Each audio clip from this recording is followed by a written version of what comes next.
Sorry about that. We got disconnected. In any event, I'll go back to the Egypt situation. Not only have we supported this dictator for 30 years, talking about President Mubarak, and who for some reason reminds me of Saddam Hussein, but Egypt was one of the reported black sites where we sent people to be tortured. By the way, some of the WikiLeaks cables show the level of corruption that was known to our government. There was a commentator on Fox this past week, and they were talking about the age-old problem of stability with a dictator or instability with a democratic people. You know which way we always go.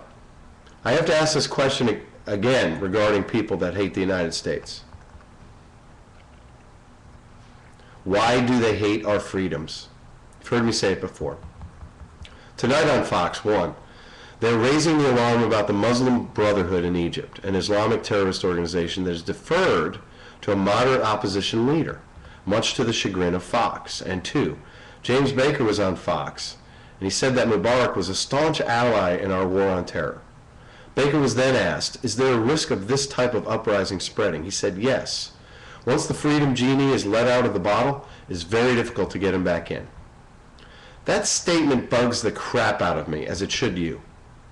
Why do they hate our freedoms? Let me repeat it. He said, yes, once the freedom genie is let out of the bottle, it's very difficult to get him back in. Why do they hate our freedoms? Because we don't let anyone else have them. This attitude fits in nicely with the Moscow airport suicide bomber. Quotes, Putin promises retribution for suicide blast at Moscow airport. The title of an article in the January 26, 2011 Austin American Statesman by Lynn Berry. In the article, Putin vowed revenge, I assume Team America style, for the suicide bombing that killed 35 people. No one has claimed responsibility for the airport bombing, but suspicion has fallen on Muslim separatists from Chechnya or elsewhere in the Caucasus region who have been battling Russian authority for more than 15 years. Quotes, I have no doubt that this crime will be resolved, Putin said, vowing that retribution is inevitable. Send in Gary.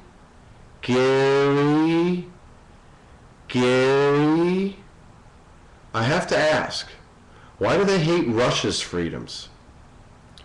This guy makes Rahm Emanuel look like a Mary. You gotta have an enemy. 1984, anyone? In the same vein, an article from December 8, 2010 in the Austin American Statesman by Nedra Pickler is entitled, Judge tosses effort to prevent killing of cleric but says case raises questions.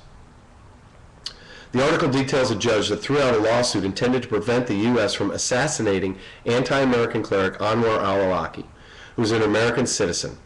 Among the stark and perplexing questions, U.S. District Judge John Bates said, the case raises, among the stark and perplexing questions the case raises is why courts have authority to approve surveillance of Americans overseas, but not their killing. And he questioned whether the president or his advisors can order the assassination of a U.S. citizen without any form of judicial process whatsoever, based on the mere assertion that he is a dangerous member of a terrorist organization. I can't even comment on that except to say, why do they hate our freedoms? 2 articles show some more reasons why they hate our freedoms. The first is a January 21, 2011 Austin American Statesman article entitled Blackwater Founder Tied to Secretive Training. High-dollar program in Somalia reopens issue of private security firms. In the article, it details how Eric Prince, formerly of Blackwater, now XE, has been helping to train 2,000 Somali recruits to fight Somalia's pirates. I believe them. Although Somali pirates have seized ships flying under various flags, most governments are reluctant to send ground troops to wipe out pirate havens in a nation that has been in near anarchy for 2 decades and whose weak UN-backed administration is confined to a few neighborhoods of the capital. The forces now being trained are intended to help fill that void. They will also go after a warlord linked to Islamic insurgents, one official said. I say, why do they hate our freedoms? 7 days later, an article in the Austin American Statesman entitled Somalia Ends Project Linked to Blackwater Founder is an interesting article. After detailing how the Somali government supposedly canceled the contract with XE, a quote is telling. Last week, U.S. State Department spokesman P.J. Crowley told reporters in Washington that the United States was concerned about the lack of transparency regarding Saracen's, XE's, funding, its objectives, and its scope. The UN also is investigating whether the Somali projects have broken the blanket embargo on arms to Somali's factions. Does anyone remember when the Defense Department started the Department of Disinformation in 2002? The first thing that the Department of Disinformation did was report on its own termination and disbanding. I loved it. What we have here is more of the same. Why do they hate our freedoms? You may remember that a terrorism suspect, Ahmed Galini, was found guilty of one count out of 280 counts for his role in the 1998 embassy bombings in Africa in a New York civilian criminal court. There was a huge outcry that the system failed and that this guy was guilty as hell and needed to get the death penalty. In the Austin American-Statesman, January 26, 2011, an article entitled "Life in Prison for Man Being Held in Guantanamo" shows more frustration by lazy, apathetic Americans who want blood. The prosecution of Galani is considered a success by supporters of civilian criminal trials for Guantanamo detainees. And boy, do I hate that message word, detainee. Critics, however, say it showed that such trials are too risky. Obama wants to get reelected in 2012, and to do that, he needs to be tough on terrorists. A January 20th, 2011 article in the Austin American-Statesman showed how Obama anticipated the life sentence for this prisoner of war, and how he sought to mitigate the political fallout damage of just a life sentence. This is the name of the article. U.S. ready to lift ban on Guantanamo tribunals. Obama is more of the same, which to me is worse than Bush. Quotes, preparations for the tribunal trials were described by several administration officials familiar with the discussions. The plans to press forward with tribunals might foreshadow the fates of many of the more than 30 detainees who have been designated for eventual prosecution. Trials in Cuba for war crimes before a panel of military officers. So that's what they're going to do, is do trials in Cuba for war crimes, even though there's been no war declared. The administration is also preparing an executive order to create a parole board-like system for periodically reviewing the cases of the nearly 50 detainees who would be held without trial. I have to repeat that. The administration is also preparing an executive order, so that's something the president signs, to create a parole board-like system. Parole boards actually parole people. No one is going to be paroled. To create a parole board-like system for periodically reviewing the cases of the nearly 50 detainees who would be held without trial. What the F? Held without trial? What right do we have to hold anyone without trial? Why do they hate our freedoms? In contrast to our continued escalation of fear of terrorism, quotes, Britain proposes easing controls on terrorism suspects to calm rights concerns, by John F. Burns in the New York Times, dated January 26, 2011. I'm going to read the article. From the article, for years, Britain has struggled with its own version of the American debate over the prison at Guantanamo Bay, Cuba. How best to deal with individuals regarded as terrorist threats who cannot readily be brought to trial, usually because of concern that important evidence would compromise intelligence sources. That's just bullshit, by the way.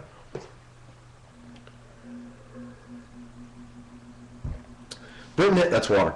Britain has no Guantanamo equivalent, but it has a major terrorism problem. With a network of al-Qaeda-linked extremists spread across the country and security services running dozens of investigations at any given time into possible attacks. It is found under two governments that some suspects are beyond effective prosecution or deportation, leaving it to hold some indefinitely under control orders, an extended version of house arrest. On Wednesday, the legal dilemmas involved came into sharp focus when the government of Prime Minister David Cameron unveiled new measures aimed at easing some controls on terrorism suspects, in the hope of at least partly meeting the objections of human rights activists, who said that the existing system breaches Britain's century-old traditions of civil liberties. As it stands, the detention system subjects suspects to curfews that can run for 16 hours a day, forbids them access to cell phones and computers, and requires them to wear electronic tagging devices monitored by the police. 8 men are now being held this way, all of them accused of being Islamic militants, all born outside Britain, and all with identities shielded by court orders. Sure doesn't sound as bad as Guantanamo to me. Home Secretary Theresa May announced the changes on Wednesday. It said the measures would be presented for Parliament's approval as part of a new system, officially known as Terrorism Prevention and Investigation Measures, take effect by the end of the year. For the first time, the detentions would be limited to a maximum of 2 years. All of our guys in Guantanamo would be out. Curfews would be replaced by a more flexible overnight residence requirement. Sounds like a halfway house. Cutting the stay-at-home rule to a period of perhaps 8 to 10 hours. Suspects could use cell phones and home computers as long as they provided the police with their passwords. The government will also increase the security services budget for surveillance of those under restriction by a figure that the Daily Telegraph reported as about $30 million. It's expensive. But what does Guantanamo cost? We don't know. As before, the suspects would be forbidden from leaving the country, but their movements within it would be eased.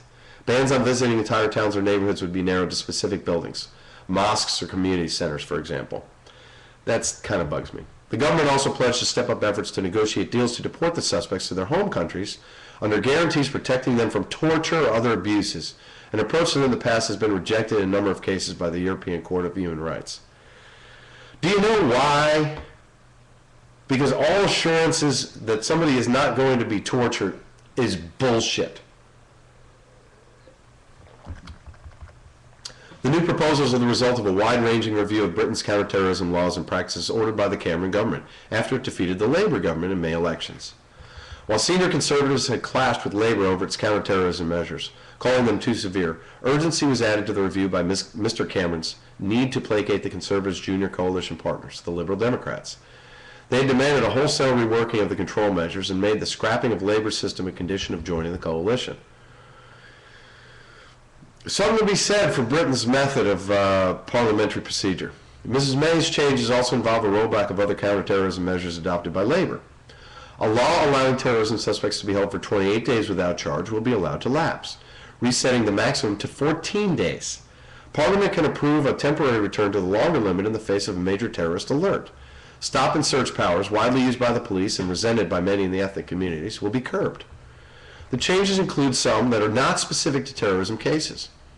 Among these will be a requirement that a magistrate's approval will be sought to conduct targeted surveillance by closed-circuit TV, a practice that has been used by hundreds of overzealous local councils to investigate minor offenses, like failing to clean up after dogs and overstuffing household trash bins. In the House of Commons, Mrs. May said the new government regretted having to keep the power to limit the freedoms of extremists. But the relief among Liberal Democrats was evident. Menzies Campbell, a senior Liberal Democratic lawmaker, Liberal Democrat lawmaker, hailed the changes, saying they would end the unbridled authoritarianism. I am not doing well today. Authoritarianism of the former Labour government. At least Britain appears to feel some guilt over its violation of civil liberties in the name of fighting terrorism. I wonder if we will ever feel the same guilt. I don't think so. I was going back through some articles and saw the front page of the Austin American-Statesman on October 20th, 2001. The headline was, "Troops Raid Afghan Airfield." A subheadline, "Ranger Attack on Taliban Targets Marks First U.S. Ground Assault." It brings tears to my eyes, and not in a good way. To the article for a flavor. The U.S.-led war against Afghanistan's Taliban military and Osama bin Laden's terrorist network entered a new and much more dangerous phase Friday, as a company of about 200 Army Rangers staged a nighttime paratroop attack on the Kandahar airfield in southern Afghanistan. Just look at how far we've come. Why do they hate our freedoms? Remember last week when I said that I hoped that the Israeli and American worm that invaded the Iranian nuclear plant didn't kill anyone? An article in the American Free Press shows the illegality of this undeclared war against Iran, and specifically this act of war. It shows how Obama is more of the same, and progressives, Democrats, should never believe otherwise, and I don't want to hear it out of you.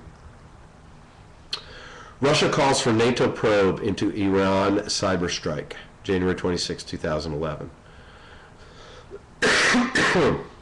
Excuse me. Russia called on NATO on Wednesday to launch an investigation into the computer worm that targeted a Russian-built Iranian nuclear power plant, saying the incident could have triggered a new Chernobyl. Russia's envoy to NATO, Dmitry Rogozin said the Stuxnet virus caused centrifuges producing enriched uranium at the Bushehr plant to spin out of control, which could have sparked a new Chernobyl tragedy, the 1986 nuclear meltdown in Ukraine. The operators saw on their screens that the centrifuges were working normally when in fact they were out of control, Rogozin told reporters after a regular meeting with ambassadors from the 28-nation Western Alliance. NATO should get down to investigating this matter, he said, adding that he was interested to know if the German firm which built the centrifuges, Siemens, was probing the matter. Russia is helping Iran build a nuclear power plant in the southern city of Bushehr for civilian use. Iran's envoy to the International Atomic Energy Agency said last week that the Stuxnet attack did not affect the country's nuclear program, including Bushehr. I don't think there will be problems in that area. The Bushehr nuclear power plant will be operational and there will not be a second Chernobyl, Ambassador Ali Asghar Sultanaya said during a visit to Moscow. The New York Times, the New York Times reported last week that U.S. and Israeli intelligence services collaborated to develop the destructive computer worm in a bid to sabotage Iran's efforts to make a nuclear bomb. U.S. Deputy Defense Secretary William Lynn told reporters during a visit to Brussels this week that there were ongoing forensics efforts to understand the issues related to Stuxnet, but refused to say more. In November, Iran's President Mohammad Ahmadinejad admitted problems caused by malware in an apparent reference to the computer virus Stuxnet, but said they had been resolved. The UN Security Council, of which Russia is a permanent member, has slapped sanctions against Iran over its refusal to freeze its controversial uranium enrichment activities. I wonder what the contract says between Russia and Iran as to defects. I was watching the President's State of the Union address, January 25th, 2011. Well, actually, it was on in the background, kind of like music. And a short blurb in the January 25th, 2011 Austin American Statesman caught my eye. I've been trying to get a handle on how to stop spending, government spending. I've been trying since the beginning of this rant to identify incentives and disincentives for various spending types that occur. I've identified a structural regulatory defect that allows corporations, unions, and other groups to get more goodies pushed their way in the form of tax breaks, purchases of such groups' products, or favorable legislation. I've been listening to Fox and all the Tea Partiers and Republicans saying that we must cut spending. I've heard from Rick Perry, it's Governor Rick Perry, and the Texas legislators that are now in their session talk about cutting spending. I have driven over the new $7 million bridge on 2222 in Austin and asked, why did we build this? Why did we spend this waste of money? So that every 10 years we don't have to drive around the high water. Back to the article. Lieutenant Governor David Dewhurst says more money is needed for highways, even as Texas faces a projected budget shortfall of at least $15 billion for the next 2 years. Dewhurst, a Republican who leads the Texas Senate and has been mentioned as a possible candidate to replace GOP U.S. Senator Kay Bailey Hutchison, told the Dallas Morning News in an interview published Monday that increased funding is necessary, especially in the state's biggest and most traffic-clogged cities. Dewhurst said that he would not support a tax hike, but that vehicle registration fees could be increased. So they complain about Obamacare's mandate of you have to pay a fee without calling it a tax. It's money you have to pay. Back to the article. I think most people in Texas know that we have severe congested road segments in most of our urban areas, and folks in rural Texas want certain essential new roads to be built, Dewhurst said. Everyone understands that is going to cost money. I don't think anyone doesn't understand that. I don't even understand what he's saying right there. I mean, what?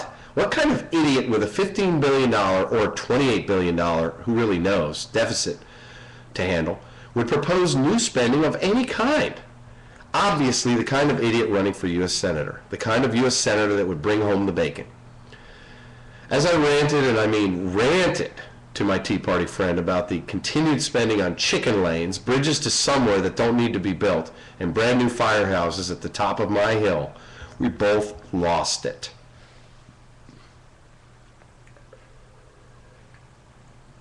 In the January edition of Impact News and Austin Weekly, there's an article entitled, Roadblocks Ahead for Funding. Agencies look to form partnerships to pay for local projects.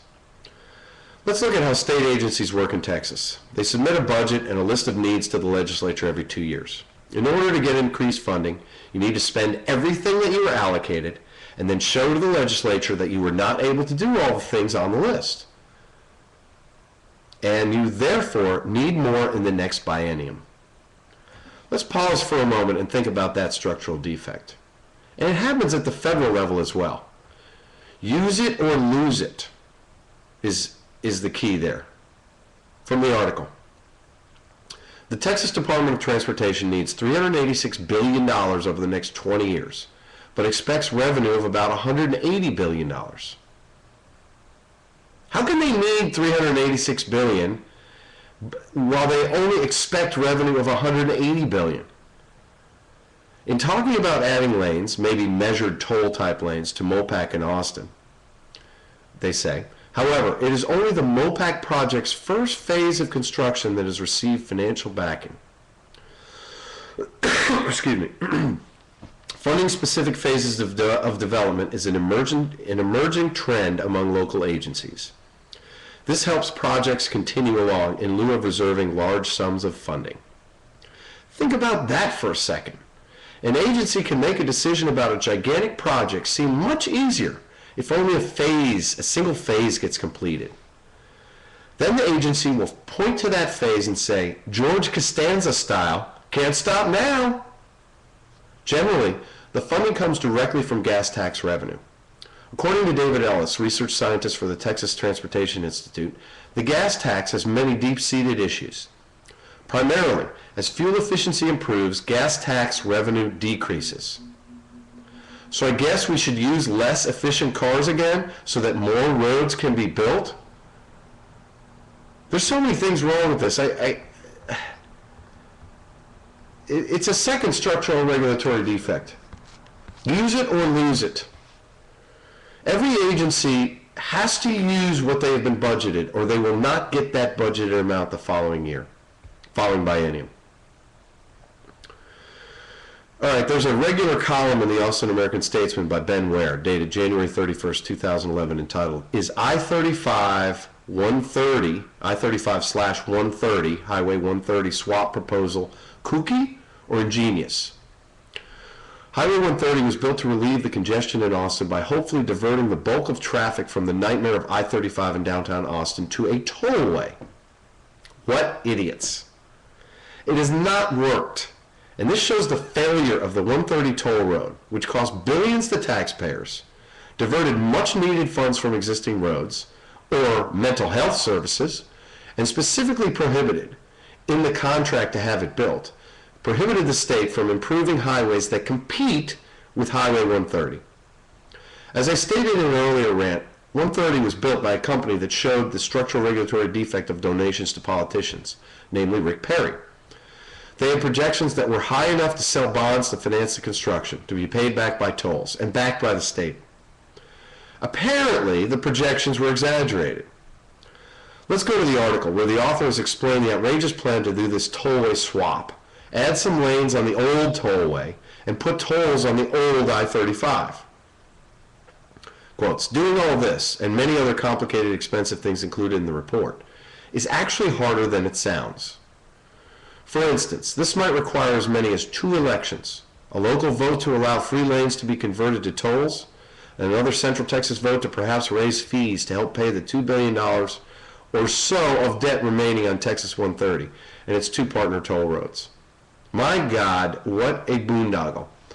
With our money, our taxes, our commons, our guarantees, and many farmers' and ranchers' lands that were condemned through the eminent domain power given to that authority.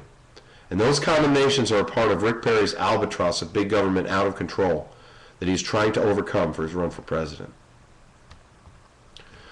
Going to something lighter, an article that shows the full extent of our nanny state is entitled State's Lawmakers Turn Attention to the Dangers of Distracted Pedestrians by Susan Salmi and Matt Richtel, dated January 25, 2011 in the New York Times. You've got to hear how bad this country has gotten in comparison to Costa Rica's attitude of no taxes, no services, and caveat emptor, meaning buyer beware. It also means, that phrase that I use in Costa Rica, it also means don't walk in the middle of the street because you might get run over, and don't lean on the railing because you might fall, and there will be no one to sue. That's in Costa Rica, not here. The article. Many joggers don earbuds and listen to music to distract themselves from the rigors of running. But might the Black Eyed Peas or Rihanna distract them so much that they jog into traffic? New York State is considering a ban on the use of electronic devices while crossing streets.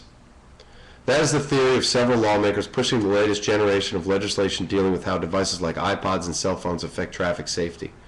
The ubiquity of interactive devices has propelled the science of distraction, and now efforts to legislate against it out of the car and into the exercise routine. I want to digress for a second here. We know that cell phones and texting is like you're a drunk driver. We do know that. And so they're using that argument to say these same drunk drivers on their cell phones and listening to music are like the people that are distracted when crossing the street. But that's not the case. If you're just walking across the street and get run over, the odds are you're not going to kill the driver. If you're distracted on your cell phone texting, the odds are you might kill somebody else. They are two totally different things. Back to the article. In New York, a bill is pending in the legislature's Transportation Committee that would ban the use of mobile phones, iPods, or other electronic devices while crossing streets, runners or other exercises included. Legislation pending in Oregon would restrict bicyclists from using mobile phones and music players, and a Virginia bill would keep such riders from using a handheld communications device. In California, State Senator Joe Simitian, who led a successful fight to ban motorists from sending text messages and using handheld phones, has reintroduced a bill that failed last year to fine bicyclists $20 for similar multitasking. Doesn't it cost more than $20 to pull somebody over? The big thing has been distracted driving, but now it's moving into other ways technology can distract you, into everyday things, said Ann Teagan, a policy specialist for the National Conference of State Legislatures, which tracks legislative developments.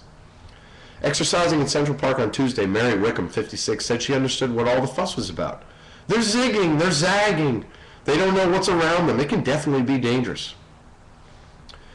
Mary, it's dangerous for them, but not for us. But Ms. Wickham added that she would be opposed to any ban of such devices. I think it's an infringement on personal rights, she said. At some point, we need to take responsibility for our own stupidity. Okay, so she snapped out of it. Pedestrian fatalities increased slightly for the first time in 4 years in the first 6 months of 2010, according to a report released last week by the Governor's Highway Safety Association, an organization based in Washington that represents state highway safety agencies. Among the states, Arizona and Florida had the largest increases in pedestrian fatalities, followed by North Carolina, Oregon, and Oklahoma. Now, among the states, Arizona and Florida had the largest. Among the states, Arizona and Florida had the largest increases in pedestrian fatalities. Arizona and Florida is where all the retirees are. Nationally, pedestrian traffic fatalities had dropped to 4,091 in 2009 from 4,892 in 2005, the report stated. One of the reasons we think the trend may be turning negatively is because of distracted pedestrians, said Jonathan Adkins, spokesman for the safety group. The New York bill was proposed by State Senator Carl Kruger, a Brooklyn Democrat who has grown alarmed by the amount of distraction he sees on the streets in his neighborhood and across New York City. Since September, Mr. Kruger wrote in the bill, 3 pedestrians have been killed and 1 was critically injured while crossing streets and listening to music through headphones. We're taught from knee high to look in both directions, wait, listen, and then cross, he said. You can perform none of those functions if you're engaged in some kind of wired activity. You're an idiot. Who is this guy? Carl Kruger. You're an idiot. Who cares if those idiots get run over? God! Hal Pashler, a professor of cognitive science at the University of California, San Diego, said that listening to sound through 2 earbuds creates a particularly powerful kind of auditory masking that drowns out external sounds. Such masking not only goes directly into the ear, it also is involuntarily in the sense that the sound floods the brain even when a person tries to listen to something else, say, traffic. So we should probably ban listening to music in your car, because you're going to be distracted. and you won't hear a horn or a siren. This is just so painful. It's even more overwhelming than the kind of multitasking costs we normally talk about, Mr. Pashler said. As it is written, Mr. Kruger's proposal, which was first introduced in 2007, would apply only to cities with populations of 1 million or more. Why? But Mr. Kruger would like to expand the bill to cover even smaller cities. Violators would face a civil summons and a $100 fine. This is not government interference, he said. This is more like saying you're doing something that could be detrimental to yourself and others around you. That is exactly what governmental interference is. We know it's detrimental to yourself. This is the whole argument about legalization of drugs. If it's detrimental to yourself and it's a nonviolent activity, fine. And others around you, he threw that in there. I understand a car might veer away from running your idiot self over because you have your iPod on, and they might run into another car. Back to the article. But some outdoor exercisers who rely on music for a boost see the proposals as little more than a distraction for law enforcement officials. Chasing down the runner who has his headphones in instead of chasing down the driver who's been at the local pub sounds like they're trying to pick the low-hanging fruit, said John Wyant, 43, a runner from Newport Beach, California. In Arkansas, an avalanche of criticism on Tuesday led a legislator to withdraw a proposal that would have banned pedestrians from wearing headphones in both ears. Other lawmakers have tried to strike some sort of balance between public safety and the gravity of the offense. In California, Mr. Simidian is proposing the $20 fine on bicyclists who send text messages and a $30 increase on the existing $20 penalty for doing the same activity while driving a car. A difference that he said reflects the relative risk the behavior poses to others. Do these people have nothing better to do? And do they not think about the unintended consequences? Why is it that you would have to have an iPod on in your car versus having your music turned up to 11? At some point, he said, you do have to simply rely on the good judgment of folks as they go through their daily lives. Americans do not have any good judgment left, is what I say. Mr. Simidian added that he believed that efforts to legislate against distraction outside the car could diminish the seriousness of hard-fought campaigns and laws meant to curb distracted driving.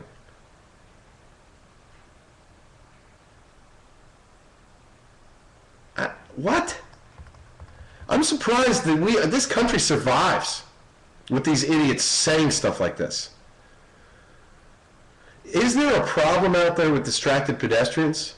I'd be the first to acknowledge it, he said, but he added, it's appropriate to distinguish between 4,000 pounds of steel and glass coming at you and a pedestrian who may well put themselves at risk but probably poses less of a risk to the general public. I agree. I mean, we have seriously too much time on our legislators' hands if they try and legislate to this level of nanny statedom.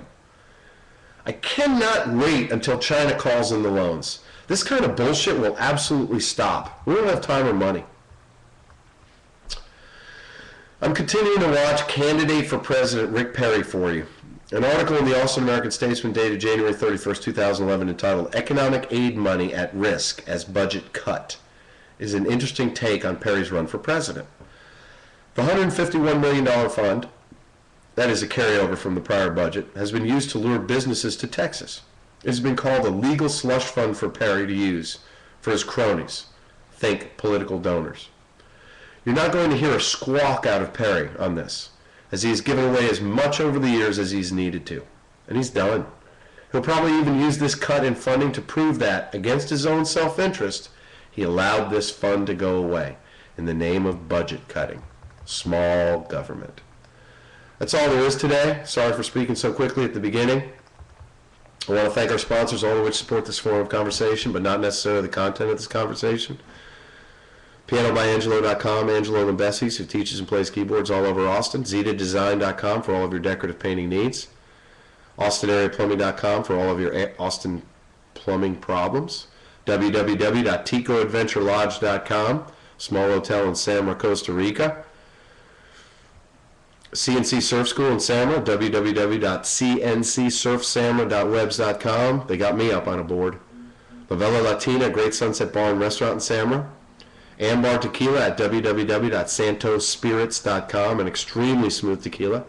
Another cool little hotel in Samra at www.villablancasamra.com. And of course, the Delicate Genius in Houston, who is now a platinum sponsor. Thanks for coming out. Sorry for that interruption in the beginning.